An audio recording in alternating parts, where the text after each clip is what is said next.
All right, let's jump right in. So, what if the smartest person you ever met, the wisest person you ever encountered, wasn't some university professor, but someone who never even made it past elementary school? Today, we're going to explore some incredibly powerful lessons from a man that Dr. Rick Rigsby calls the wisest person he ever knew. This one quote right here, it's really the heart of the whole thing. It's a total paradox, isn't it? The words wisest person and third grade dropout in the same sentence. It just doesn't seem to fit, but that's where the story gets really, really good. And that really gets you thinking, right? Like, what's the actual difference between knowledge and wisdom? I mean, we spend so much of our lives chasing degrees and titles, but are we actually chasing the right thing? Just look at this contrast. On one side, you've got Dr. Rigsby himself, a man with a PhD, an award-winning professor, and author. He is the picture of academic success. And then on the other side of the coin, the guy he calls wise, someone who had to leave school in the third grade to go work on the family farm, a simple cook, a father. And here it is, that wise man, that third grade dropout, was his own dad. And in this really beautiful twist of fate, his dad worked as a cook for almost 30 years at the California Maritime Academy, the exact place where Dr. Rigsby gave the speech that inspired all of this. It was his father's workplace and his own childhood backyard. You know, Dr. Rigsby often uses this Mark Twain quote, and it just hits the nail on the head. His father may have left school, but his education, man, that never, ever stopped. He taught himself how to read and write.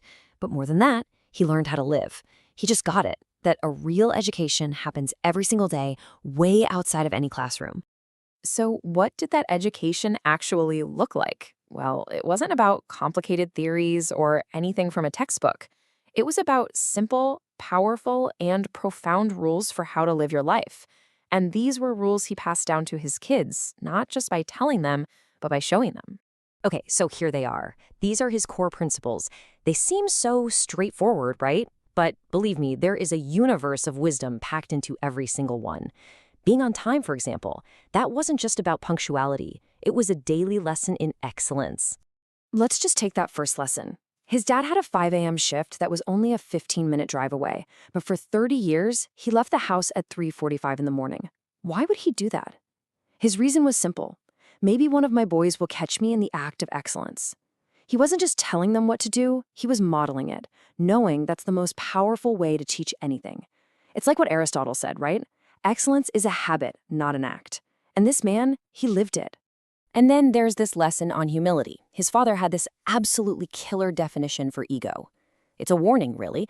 The moment you think everything is about you, that's the moment you stop learning, you stop growing, and you stop seeing things for what they are.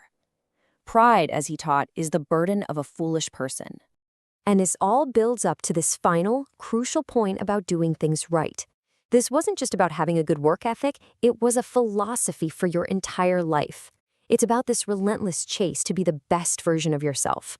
The whole idea is you don't aim low and hit. You aim high, and you keep aiming high, even if you miss. Okay, so these lessons are incredible on their own. But, true wisdom, that's often forged in fire, in the absolute toughest moments of our lives. Dr. Rigsby learned what might be the most important lesson of all when he hit his rock bottom. I mean, it's an idea that we're all kind of scared of, right? Hitting rock bottom. But there's a deep truth in it. Failure isn't the end. The person who gets back up off the canvas, that's the one who keeps growing. And for Dr. Rigsby, this wasn't just some theory. It became devastatingly real. He met the love of his life, his wife Trina, back in college. They built this beautiful life together, had 2 sons, and then came the gut-wrenching news, a breast cancer diagnosis. After a 6-year battle, he found himself having to prepare to say his final goodbye. He talks about this moment as his rock bottom. Standing there at his wife's casket with his 2 little boys by his side, and he says his heart had literally stopped beating. He was totally and completely lost with absolutely no idea how he was going to go on. And it was right there, in that moment of just absolute despair, that his father, the third grade dropout, leaned over and gave him his final and most profound lesson. Just 3 simple words. Son, just stand. That was it. No matter how rough the sea gets, no matter how hard life hits you, you just keep standing. You don't give up. Wow. I mean, just that one lesson, to stand, to endure, to just keep going, it changes everything, doesn't it? It turned his grief into a foundation to build a new life on, and it brings all of his father's wisdom into sharp focus, leaving a question for every single one of us.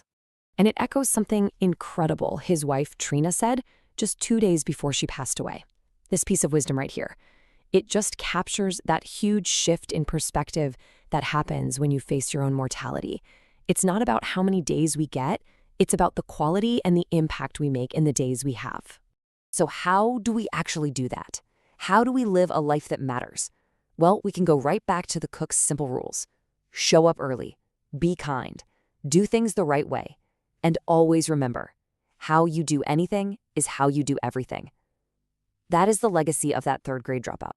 So in the end, the wisdom from the simple cook leaves all of us with this. We're all going to make an impact, one way or another, for better or for worse. The real question is the one his dad asked him his whole life, and it's the one we should be asking ourselves every single day. How are you living?